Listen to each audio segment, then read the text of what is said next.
All eyes are on Atmore as Alabama prepares to perform the country's first ever execution using nitrogen gas.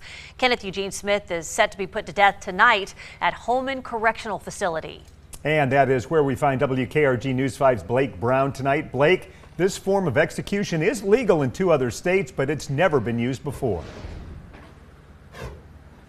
You're right, Pete and Devin, and you know it's quiet out here right now. We're kept a good distance outside of the gates from Holman Prison. You can see some law enforcement behind me. That's because they had some protesters out here earlier. They wanted to make sure they weren't getting too close to the highway, but things are quiet out here right now. Now, as you mentioned, Alabama, Mississippi, and Oklahoma, those are the only states right now that have approved this method as an alternative to lethal injection. Lethal injection has been the primary method of execution for 27 states since the 1970s. The first lethal injection in the U.S. was given in 1982. Tonight will be the first time a U.S. state has used nitrogen hypoxia on a death row inmate. That plan has generated a lot of controversy. The nitrogen gas will be administered through a full face mask, but some argue since this method has never been used, there's no way to know exactly what effects it will have on Smith and how painful the process will be. Also, others have raised concerns about if the delivery method for the nitrogen gas will guarantee the safety of others scheduled to be in the death chamber tonight. Folks like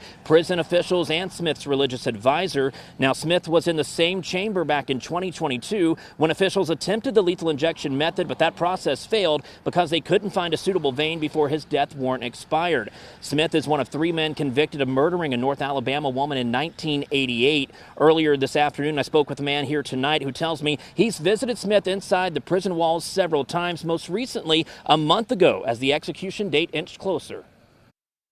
It's hard. It's hard for his family and his sons and his wife, and so I'm here to hang out with them and try to love on them. And yeah, it's just tough, man. It's tough. And he is out here tonight with us still. Now, last night, the U.S. Supreme Court declined to halt that execution. The execution still scheduled for tonight at 6 o'clock. Live in Atmore, I'm Blake Brown, WKRG News 5.